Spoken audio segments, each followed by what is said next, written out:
Assalamualaikum dan selamat sejahtera. Dalam video kali ini, cikgu kongsikan amali wajib yang ketiga, faktor yang mempengaruhi kadar penyejatan air. Apakah tujuan eksperimen ini? Tujuannya ialah mengkaji faktor-faktor yang mempengaruhi kadar penyejatan air. Kita ada 4 faktor dan kita lihat faktor yang pertama, iaitu kelembapan udara. Pernyataan masalah, adakah kelembapan udara mempengaruhi kadar penyejatan air? Hipotesis, semakin tinggi kelembapan udara, semakin rendah kadar penyejatan air. Pemboleh ubah yang dimalarkan, suhu persekitaran, isi padu air, pergerakan udara dan luas permukaan air yang terdedah. Pemboleh ubah dimanipulasi, kelembapan udara. Dan pemboleh ubah bergerak balas, kadar penyejatan air. Bahan yang diperlukan, kertas kobat klorida kontang, air, benang dan kalsium klorida kontang. Radas pula, sekop kaca dan bika. Prosedur cikgu akan terangkan semasa cikgu jalankan amali.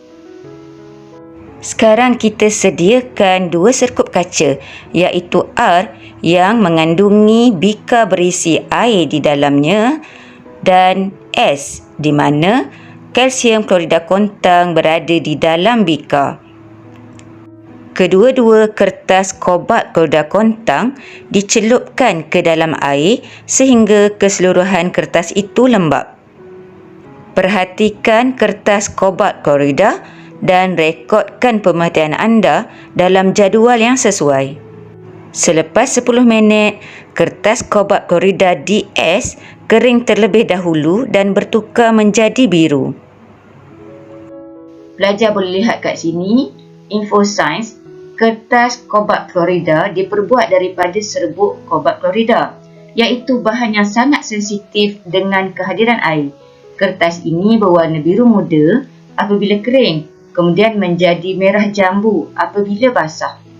Kertas kobat klorida S akan kering terlebih dahulu dan bertukar menjadi biru disebabkan oleh kalsium klorida kontang ni fungsinya ialah menyerap kelembapan ataupun menyerap wap air. Jadi apabila kalsium klorida kontang menyerap wap air daripada kertas kobat klorida yang lembab ini, maka ianya akan menjadi kering terlebih dahulu dan bertukar menjadi biru. Faktor yang kedua ialah suhu persekitaran. Pernyataan masalah, adakah suhu persekitaran mempengaruhi kadar penyejatan air? Hipotesisnya, semakin tinggi suhu persekitaran, semakin tinggi kadar penyejatan air. Pemboleh ubah yang dimalarkan, kelembapan udara, isi padu air, pergerakan udara dan luas permukaan air yang terdedah.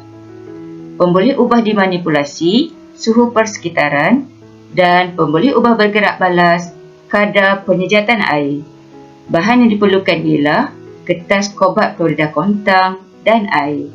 Radas pula, lampu mentol berfilamen dan jubin putih. Cikgu akan terangkan prosedur semasa cikgu jalankan amali nanti. Mula-mula, kita labelkan 2 kertas kobat klorida kontang sebagai J dan juga K. Celupkan kertas J dan K ke dalam air sehingga keseluruhan kertas itu menjadi lembab. Perhatikan kertas kobat klorida dan rekodkan pemerhatian anda dalam jadual yang sesuai. Pemerhatian, didapati kertas kobat klorida K kering terlebih dahulu berbanding J. Okey, dekat sini ada lampu mentol berfilamen yang memberikan haba, menyebabkan penyejatan air lebih cepat berlaku di K. Jadi, kertas kobat klorida K akan kering terlebih dahulu dan bertukar menjadi biru. Seterusnya, luas permukaan air yang terdedah. Pernyataan masalah, adakah luas permukaan air yang terdedah mempengaruhi kadar penyejatan air? Hipotesis, semakin besar luas permukaan air yang terdedah, semakin tinggi kadar penyejatan air. Kita lihat pemboleh ubah. A. Pemboleh ubah dimalarkan, kelembapan udara, isi padu air, pergerakan udara dan suhu persekitaran. B. Pemboleh ubah dimanipulasikan, luas permukaan air yang terdedah. Dan C. Pemboleh ubah bergerak balas, kadar penyejatan air. Bahan, kertas turas, air dan benang, radas, kaki retort dan pengapit. Nanti cikgu akan terangkan prosedur semasa jalankan amali. Sediakan 3 helai kertas turas P, Q dan R. Celupkan ketiga-tiga kertas turas tersebut di dalam air. Lipatkan kertas turas Q kepada 2 bahagian dan kertas turas R kepada 4 bahagian. Gantungkan kertas turas tersebut pada 3 kaki retort yang berlainan. Rekodkan masa yang diambil oleh ketiga-tiga helai kertas turas tersebut untuk kering dalam jadual yang sesuai. Hasil eksperimen didapati kertas turas P kering lebih cepat berbanding kertas turas Q dan kertas turas R. Okey, kenapa ya? Kerana luas permukaan air yang terdedah bagi kertas turas P lebih besar berbanding Q dan juga R. Faktor yang keempat ialah pergerakan udara. Pernyataan masalah, adakah pergerakan udara mempengaruhi kadar penyejatan air? Hipotesis, semakin laju pergerakan udara, semakin tinggi kadar penyejatan air. Pemboleh ubah dimalarkan, kelembapan udara, isi padu air, luas air yang terdedah dan suhu persekitaran. B. Pemboleh ubah dimanipulasikan, pergerakan udara. C. Pemboleh ubah bergerak balas, kadar penyejatan air. Bahan yang diperlukan ialah kertas kobak koda kontang, pita selofan dan air. Radas pula, slide kaca, kipas dan penitis. Prosedur amali cikgu akan terangkan semasa cikgu jalankan eksperimen. Lekatkan 2 helai kertas kobak klorida kontang pada slide kaca dengan menggunakan pita selofan dan labelkan kedua-dua slide kaca sebagai M dan N, tapi cikgu letakkan di atas jubin. Yang kedua, titiskan beberapa titik air pada setiap kertas kobak klorida. Letakkan slide kaca M di bawah kipas dan letakkan slide kaca N jauh daripada kipas. Cikgu letakkan di dalam kabinet. Rekodkan pemerhatian anda di dalam jadual selepas 15 minit.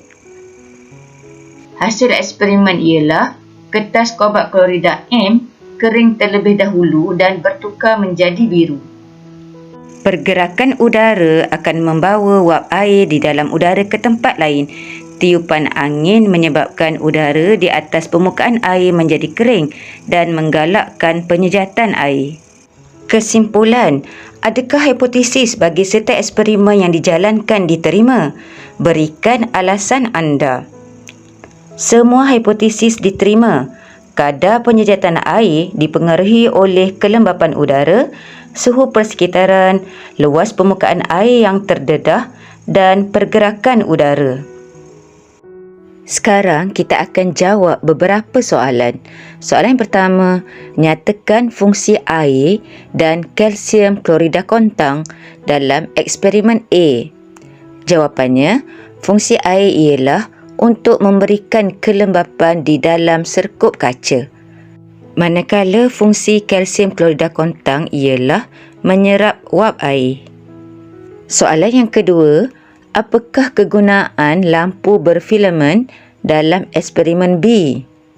Jawapannya ialah sebagai sumber tenaga haba untuk menjadikan suhu persekitaran lebih tinggi. Soalan yang ketiga, bagaimanakah luas permukaan memberi kesan kepada kadar penyejatan air? Jawapannya ialah permukaan air yang terdedah yang lebih luas membolehkan lebih banyak molekul air terlepas ke udara dan meningkatkan kadar penyejatan air. Soalan yang keempat, mengapakah kipas digunakan dalam eksperimen D? Ini adalah kerana untuk membekalkan udara yang bergerak. Semoga video ini bermanfaat untuk semua. Jumpa lagi. Jutaan terima kasih saya ucapkan kepada semua subscribers. Tidak kira di mana anda berada, teruskan sokongan anda kepada channel saya. Jangan lupa like, komen, subscribe dan aktifkan notifikasi loceng agar anda tidak terlepas video terbaru daripada saya. Terima kasih kerana menonton video ini. Terima kasih.